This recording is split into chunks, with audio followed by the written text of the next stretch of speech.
What's up, everyone? I'm Michael Donelan with Everyone's a Critic. This week, I'll be doing a trailer breakdown of one of the most anticipated movies of the decade, The Incredibles 2, and we'll see what secrets the trailer has to offer us. The opening shot of the trailer shows the villainous Underminer, who you may remember from the last scene of the first Incredibles movie. This confirms that the sequel will pick up from the exact moment the first film left off. The Parr family is shown in their iconic red uniforms, and the parents go in to fight the villain, while the kids, Dash and Violet, are told to take care of Jack Jack. Mr. Incredible jumps on Elastigirl's back right before being sucked into the Underminer's machine. I can tell that this is going to be an epic opening sequence, and I'm already giddy with excitement. The Parr family is then seen around the dinner table discussing how superheroes are, like in the first film, still illegal. This film is definitely going to explore this aspect of being a superhero more, as we then see Mr. Incredible and Elastigirl reunited with their superhero friend Frozone, who says that he has been talking to someone who wants to bring back superheroes into society. This mysterious person is a new character named Winston Deaver, whose fancy jet is shown before we see him in his office. Deaver runs a telecommunications company with another new character, his sister Evelyn. The new characters are very intriguing to me, as I have to wonder what their motives are. Are their intentions really to bring back the supers into the spotlight, or are there other things going on? We then see Elastigirl in her original suit, and she even gets her own bike. But are these from storage, or are these gifts from Deaver? Elastigirl speeds off through a waterfall, showing that the Incredibles have their own new Lair in this movie.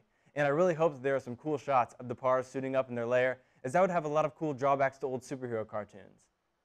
We then see clips that reinforce the fact that the Incredibles, besides being superheroes, are a relatively normal family. We see Dash and Mr. Incredible arguing over how to do a math problem at the table, and we see Mr. Incredible falling asleep while reading Jack Jack a bedtime story, before Jack Jack slaps him awake. So, from the trailer, it looks like the sequel will, like the original, keep the equal amounts of action and family humor, which makes me very happy, as I think that's what makes The Incredibles so different from other superhero movies. Later on, we see Elastigirl back in her red Incredible costume, arriving presumably to save a train that's in trouble. Mr. Incredible then explains how the work that he's doing at home is so that his wife has the opportunity to do what she wants to do. Aww. Elastigirl is also shown in her old Elastigirl costume on her new bike, driving by a car full of adoring fans. Director Brad Bird has confirmed that this story will focus much more on Elastigirl, as Mr. Incredible is at home taking care of the kids and realizing that their youngest son, Jack Jack, actually does have powers. I really hope that, like the first film, the family will reunite at the end for an epic final fight scene. And now that people know Jack Jack has powers, I really want to see him kicking bad guy butt alongside his parents and siblings.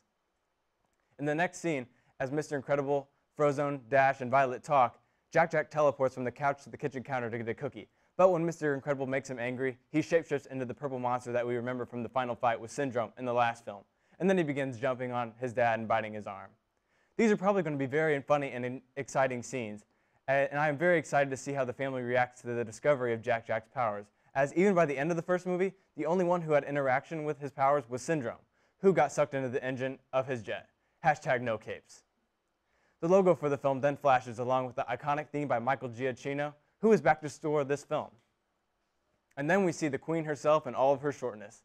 Edna is seen walking an exhausted Mr. Incredible and Jack Jack down the hallway of her house. While she is lecturing him in the scene, could she be on her way to show him a new suit? Or has she developed a new suit for Jack Jack? Or is she just there to help him with parenting? Whatever's going on, I hope that Edna has a very large role to play, considering that her sense of humor and directness made her a fan favorite in the first film. I'm anxious to see what new technology she maybe has developed, and judging by her dialogue in the trailer, she seems to be the same character that we remember from the first film. And that's all the secrets I have from this trailer. Hopefully a longer one is released because I literally cannot wait for June 15th. I'm Michael Donelan, and this has been Everyone's a Critic.